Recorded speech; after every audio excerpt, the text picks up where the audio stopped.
Thank you all. Moments ago, the flags over the Capitol were lowered in memory of Senator Diane Feinstein. As California's longest-serving senator, Feinstein broke barriers and blazed a trail for women. Her career was, by any standards, historic. Speaking personally, I worked with the senator for quite some time, together on many different bills, but the one that I think stands out was our water legislation. It was historic. It was the first time in California history in more than 25 years that we were able to pass water. It was the WIN Act. And I remember the hours and the nights that we would have to work to try to work through, and the challenges. We come from different parties, we have different philosophies, but we put our state first.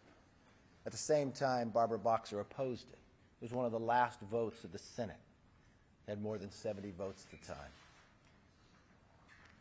And I believe at the end of the day, the trailblazing of the first woman elected mayor, even coming from a different party, inspired women from both sides of the aisle to seek elected office and to have their voices heard. My deepest condolences to her family, her colleagues, and to her staff. Last night, the House did something none of you sitting here thought we can do. The number of questions I could take from the number of weeks about doing appropriation bills. I told you, don't give up on us, because we're not giving up on the American people. We passed 3 appropriation bills: defense, state, and foreign ops, and homeland security. My biggest question is, I don't understand why the Democrats voted against funding the government. In all, we have 4 appropriation bills done. There's 12 overall to get done. It's the discretionary spending every year that government is supposed to do. We have now in the House passed more than 70% of the discretionary spending on appropriations. Need I remind you, how much has the Senate passed? 0. Not one appropriation bill has passed the Senate. We've done what many have said was impossible. When I became Speaker, I said we're going to change Washington. And we did that by keeping our commitment to restoring regular order. Bills that passed committee in June and July have been open for amendments for months. Struggled with a number of members who wouldn't allow it to come up, but I never gave up. 440 amendments were considered on the floor this week. And for those who are historians, we are the first Republican majority to pass the state and foreign ops bill through regular order since 2006. My entire political career as a member of Congress, the Republicans have never been able to do what they just did last night. As we continue to get conservative wins and return to regular order, we actually need a stopgap measure to allow the House to continue to finish its work, to make sure our military gets paid, to make sure our border agents get paid as we finish the job that we're supposed to do. Another reason for the stopgap is to address President Biden's historic failure on the southern border. This is how bad things have gotten under President Biden's watch. In 5 days, there's been more than 50,000 illegal border crossings. Put that in perspective, in just 5 days. That's more than twice as much as the average for the entire month in the last administration. A wide open policy hurts America. We've heard it from Democrat leaders across the country. But despite the chaos, the president still won't go to the border, setting new records every day. Fentanyl at an all-time high, killing Americans, and he refuses to go to the border. He's been one time in 50 years. One time in 50 years. He's had more dinners with Hunter Biden business partners than he has going to the border. Think about that for 1 minute. Something he said he's never done. He's done more than he's ever been to the border in 50 years as an elected official. He was less than 200 miles from the border this week in Arizona. Less than 200 miles. And he couldn't even stop by for an 87-second photo op. really makes you believe that President Biden is deliberately letting this happen and trying to continue to ignore it. If Biden won't visit the border, why won't he at least listen to the Democratic leaders that are elected across this nation? Mayors of New York City say Biden's border policy will literally destroy the city of New York. Governor of New York says illegal immigrants should go somewhere else. The governor of Massachusetts declared a state of emergency. Mayor of El Paso says the city is at a breaking point. Mayor of Eagle Pass, Texas, says President Biden has abandoned them. Not one of these individuals is a Republican. Why does President Biden and congressional Democrats continue to ignore the border and ignore their own leaders? That is why I'm putting on the floor a stopgap measure that will fund the government and secure the border. No longer can the president ignore a problem he created that kills Americans every single day, destroys some of our greatest cities, and puts states in a state of emergency. Every member will have to go on record of where they stand. Are they willing to secure the border, or do they side with President Biden on an open border and vote against a measure to keep government open? House Republicans are working through an impeachment inquiry to hold this administration accountable. Yesterday, we heard from expert witnesses who said that there is enough evidence for an impeachment inquiry. Jonathan Turley, he said, and I quote, "I do believe that the House passed the threshold for an impeachment inquiry into the conduct of Joe Biden." Bruce Dubunski, the forensic accountant, "As a fraud investigator, when I see smoke, I immediately look for the fire. Why were members of the Biden family and close business associates receiving millions of dollars of payments from foreign entities and individuals?" Republicans have been uncovering the Biden family culture of corruption, and we will follow the facts wherever they lead. Again, remember, as the president ran for office, he told us he's never talked to his son about any of the business. We now know that's a lie. Not only did he make phone calls in, he had meetings. There were benefits for those dinners. A new Porsche, more than $3 million from a Russian oligarch, travels to 9 family members. As Chairman Comer announced, we are moving forward with subpoenas for Hunter and James Biden's personal and business bank records. The American people deserve to know the truth, and that's exactly what we're doing. This is not impeachment. This empowers the House to get the facts, to answer the questions the American people were wondering. With that, I'd like to turn it over to our chairman, Mr. Mark Green. Thank you, sir. I, too, want to extend my condolences to the Feinstein family. Our prayers, my wife and I, Cammie and our prayers are with you.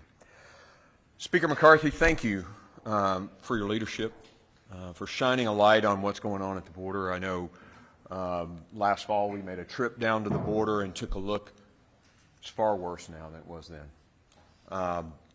Just last week in Eagle Pass, every single Border Patrol agent was off the border processing the mass waves of people at the Eagle Pass crossing site, meaning the entire border is unsecure. It is a tragedy what's happening, and I am deeply appreciative of the Speaker shining a light on it and, you know, adding this to the CR that's going to be voted on later today. And I really want to take a second, though, and take a little victory lap, too, just like the Speaker did. Yesterday, we passed Homeland Approach with every single Republican voting for it and 2 Democrats voting for it. That was pretty cool. You know, we're moving the needle on this. The speaker talked about, you know, the mayors and the folks that are out there talking about the impact, the human cost impact, the financial cost impact in New York and Massachusetts. But we had Democrats on my committee this week admit that there was a humanitarian crisis at the border, that the cartels are in control of the border. Go listen to them. Yet President Biden and Secretary Mayorkas do nothing. And so, the Speaker's leadership, we're going to put this on the CR. And look, there's a return on investment here that's pretty simple. If you do a 30-day CR that costs X dollars and you shut the border down forever with H.R. 2, the strongest, best border security bill in the history of this country, you save hundreds of billions of dollars over those years and tens of thousands of American lives. It's a no-brainer. So I appreciate the Speaker's leadership on this. And I will say I'm going to be followed now by a fantastic member, Republican member, Monica De La Cruz. Thank you, Congressman, and thank you, Mr. Speaker, and my fellow colleagues. My name is Monica De La Cruz, and I have the honor of representing Deep South Texas, the Rio Grande Valley, here in the People's House. Joe Biden's reckless policies have left our border wide open. And you know, I can't even use the word border anymore because under Joe Biden, the word border does not exist. It is fully open. Just to give you an idea, in 2017, we had fewer than 25,000 border crossings per month. Per month. Right now, under the leadership of Joe Biden, we had 30,000 illegal border crossings in just 3 days. Do the math, 30,000 in just 3 days. This is not only affecting our local communities, but it is affecting communities all the way up to New York City. And we're going to hear from my fellow colleague about this. It's not just about the illegal immigration. It is about the drugs that are coming through our borders. I'm a mother of 2 children, and I worry every single day about what's coming across our border. In Nueces County, in the last year, they confiscated 2.5 gallons of fentanyl. 2.5 gallons. Think about that. 2 jugs of milk, 2 to 3 jugs of milk.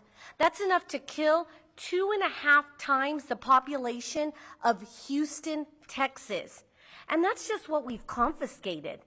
There will be families sitting around the Thanksgiving table with a chair that's empty, missing a child, missing a husband, missing a parent because of Joe Biden's reckless policies. Under the Speaker's leadership, we made a commitment to America. And the Speaker and my colleagues and I have kept that commitment to America. We passed H.R. 2, Securing the Border Act, so that we could show Americans that we are committed to keep American communities and Americans safe. With that being said, Chuck Schumer and President Biden have done nothing. Absolutely nothing. In fact, Mayorkas came to the RGV sector just recently when we had thousands of people crossing in Eagle Pass, Texas, just a couple of hours away. 7,500 people crossing in 2 days with a population of Eagle Pass, Texas that was only 28,000. Think about that. It is incredible. I introduced legislation this week to get our Border Patrol agents paid. God forbid we have a shutdown. Not only that, but I have introduced legislation that will ensure that if a stiff penalty will be given to those who flee Border Patrol and custom agents. We are working hard, but the president and too many Washington politicians have failed to act. The government is not a telenovela. We came here to lead and deliver results and solve problems, and most of us are here to do that. So today, will we vote to shut down the federal government, or will we vote to shut down the border? The choice will be made in just a couple of hours. I choose to stand with hardworking families. I choose to stand with Border Patrol and custom agents. And I choose to stand with American people who want a secure border. Thank you very much. Well, thank you very much, and good morning, everyone. I am proud to represent the southwest corner of Long Island that just borders New York City. And over the last couple of weeks here on Capitol Hill, much of the conversation and the rhetoric has been focused around the fact that Republicans can't seem to agree. But you're mistaken, we do agree. We agree that we need to rein in reckless spending from Joe Biden's administration. We agree that there is nothing more important right now than securing our southern border. If you want to see people who can't get along, focus your attention on what now has become a circular firing squad of Democrats just in my home state of New York. You have Mayor Adams, you have Governor Hochul, you have Secretary Mayorkas, you have President Biden, and our so-called border czar, Kamala Harris, sitting around a circle, firing shots at one another because they have no idea how to make this disaster better. Mayor Adams, who I will tell you there's few things that we agree on, but I do agree with him on one. This issue, the fact that our borders are wide open, could destroy one of the greatest cities in America, New York City. People have actually said that the lights are dimming on Broadway because of the disaster that's been created. And what's the response?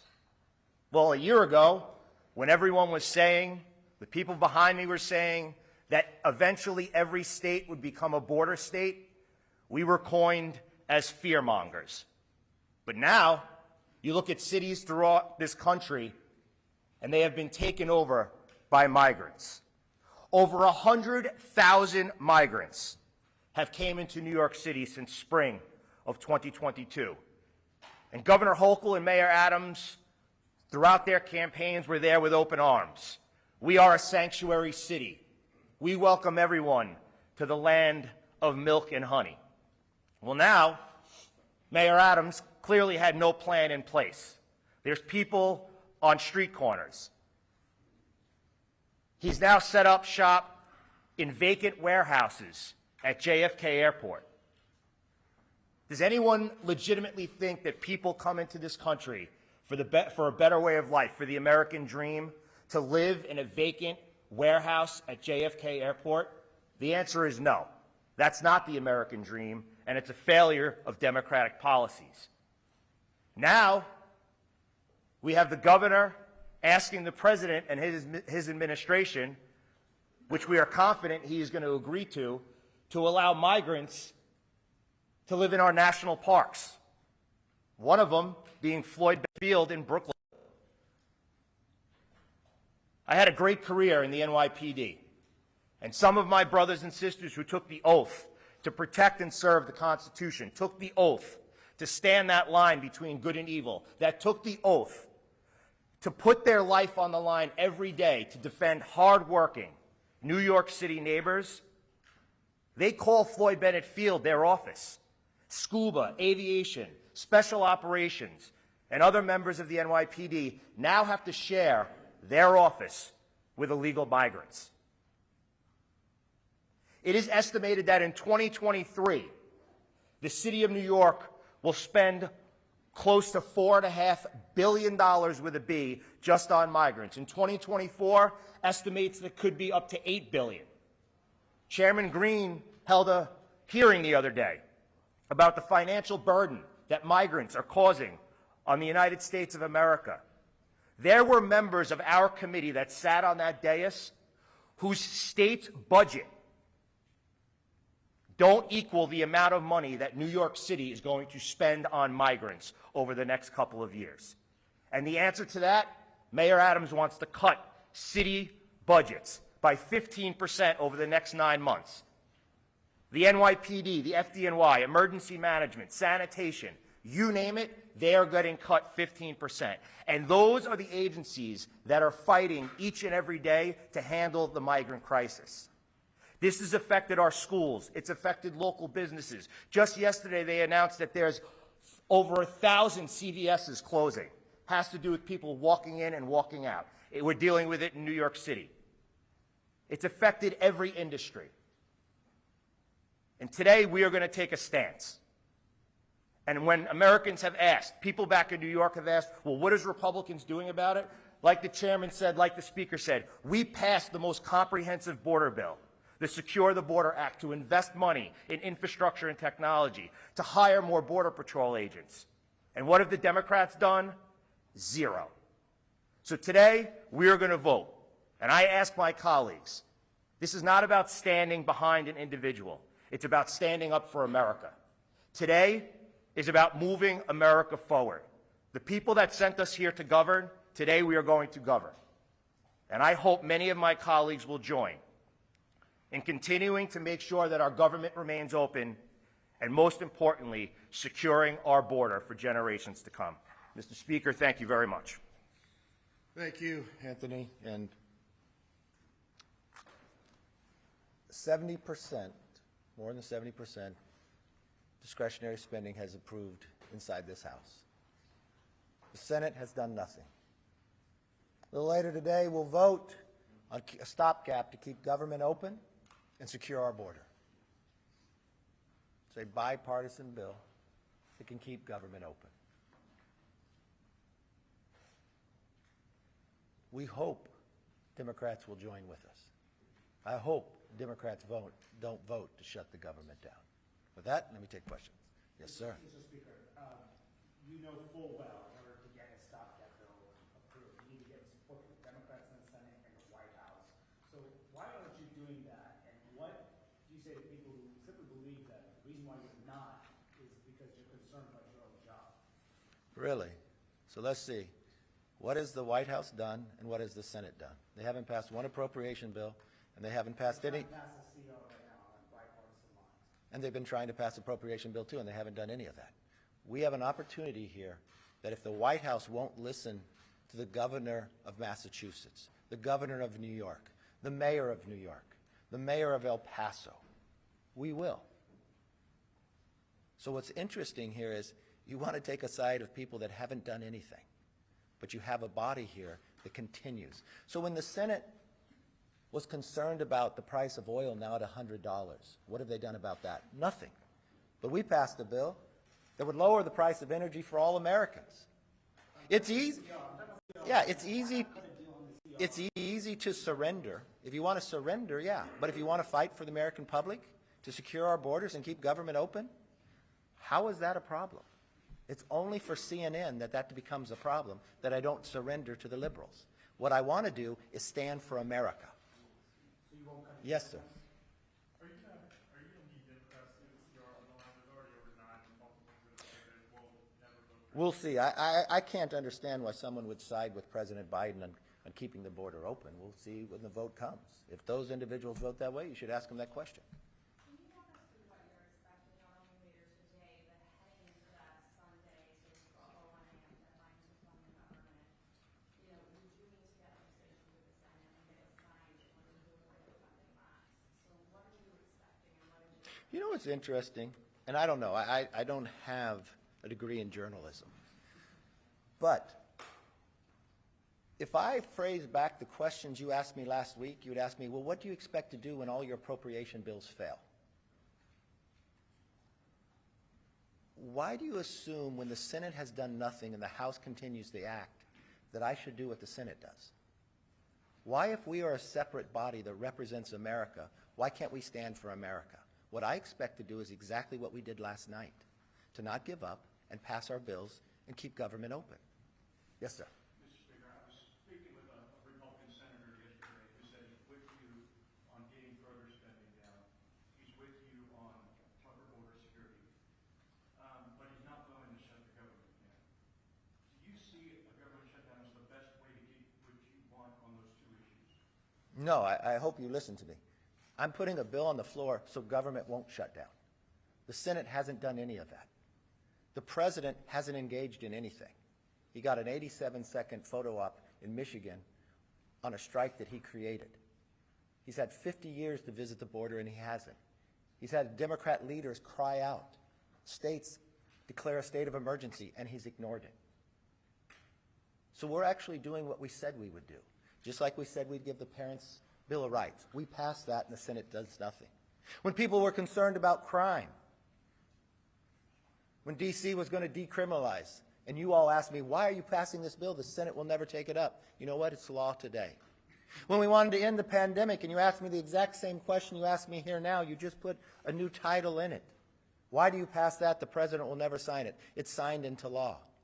When you asked me that you could never, because Republicans in the past couldn't pass a border security bill, we have a slim majority. We have a slim majority. We had 3 members out yesterday, and we still passed those appropriation bills. I don't know in the moment of time that you will look at what body works and what body talks. What body represents the American people and listens to them and takes action. And it doesn't matter what party they're in. We listen to all sides. We offered 440 amendments. We went through regular order, something this body has not seen. Since I became Speaker, we had a total open bill, something that hasn't happened in 7 years for the whole time of Pelosi and Ryan. I don't know what they teach in journalism school. I want you to believe in this country. You don't have to be so negative. This is America. We're too great to think so small and be so negative.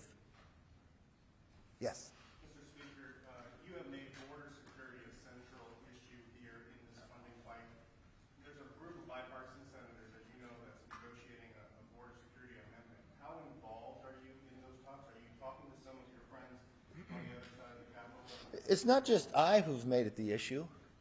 The governor of New York, the governor of Massachusetts, Republicans and Democrats here and in the Senate as well. I've talked to, yes, Democrat senators and Republican senators about it. The difficulty that you have is the leader in the Senate, if you want to get, what you have to do is get real policy, just like what we're doing today. This gives real policy in H.R. 2. Because the challenge is what the president has done here by opening the border. You have to get 60 votes in the Senate for policy change. That's going to be a high threshold, but it has to be policy. Yes, ma'am. What kind of assurances has your leadership team given you that they won't challenge you when speakership motion debate comes up next week? I've never asked anybody that question on. I don't intend to. You know the best thing to do is just leave. Yes, sir. What is real policy on the border? What is First thing I would do is, do you know as taxpayers, we're paying money to store the materials instead of finishing the holes in the wall? The first thing you do is you finish the wall. The next thing you reinstitute Remain in Mexico. Title 42. You've got a number of members on both sides of the aisle that would support that. And then we have to have asylum reform. You allow people just to claim asylum to walk in. 90% of them doesn't hold up, but they're already in the country and never depart. Then we have to stop the cartels, the human trafficking that they're doing, the wristbands in America they still have to pay back. We need to stop the fentanyl. Do you realize what fentanyl is doing in this nation? It's the #1 killer of Americans between the ages of 18 and 45. I want you to think for one moment, for every person in America, what happens between the ages of 18 and 45? It's the years that you reproduce. It's your most productive years in business. It is the age of those who are willing to serve to defend our freedom. That's what it's attacking. It starts in China and comes through the border. It kills 300 Americans a day. What would you report if an airliner crashed today? Because that'd be about the same number. But what if the plane crashed again tomorrow, and the next day, and the next day, and the next day?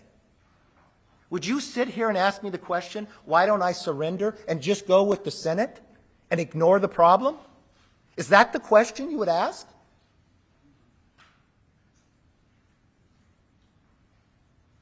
I pledged in taking this job to change Washington, to stand up for the American public. And that's exactly what we're doing. But if you want to take the easy way out, if you want to just assume the status quo, if you believe allowing that to continue is the best place for the country, then I guess I'm not your speaker. But as long as I'm here, that's what I'll fight for. Yes, ma'am.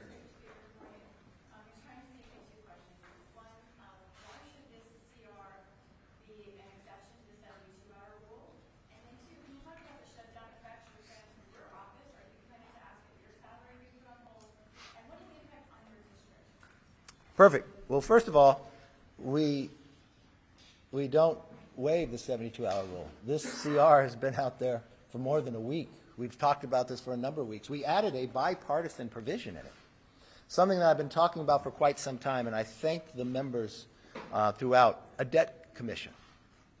We can no longer ignore this problem. After the debt ceiling, when I came back, I said we needed this. Members on both sides of the aisle have been working towards this, and we added that into the stopgap funding bill. Of course, I would not take my salary, but the number one thing I want here is for government not to shut down. I do not want our military not to be paid, our border agents not to be paid. Why should they be punished because the president ignores the problems? They should not. So what we're doing is putting on the floor. So I want you to ask the question of anybody who votes no on it, why do they believe those in the military not to be paid? Yes, sir. Mr. Speaker, would you say that today's House CR vote is the House's last chance to avoid shutdown? You have watched me time and again. Have you ever known me to quit after one time if it doesn't succeed? I don't stop. I love that you come back every time and you ask the same style questions. There is going to be a moment in time that you're going to believe in us. There's going to be a moment in time that you're going to write, we're actually going to pass it. You know, every time I come here, on Monday you say, you're never going to get this done. What are you going to do? This is what I believe. I believe in this country. I believe in the philosophy of representing the individual. I believe keeping government open is the right thing to do. I believe securing the border is the right thing to do. I believe this bill will bring us more freedom and make the nation stronger. So I'm not going to be angry about it, even based upon the questions you ask. And you know what? Just as I'm not going to give up on the American people, I'm not going to give up on you. I'm not. One day you're going to be. One day you're going to enjoy your work. And one day, you're going to believe we can solve our problems. Thank you. Have a good day.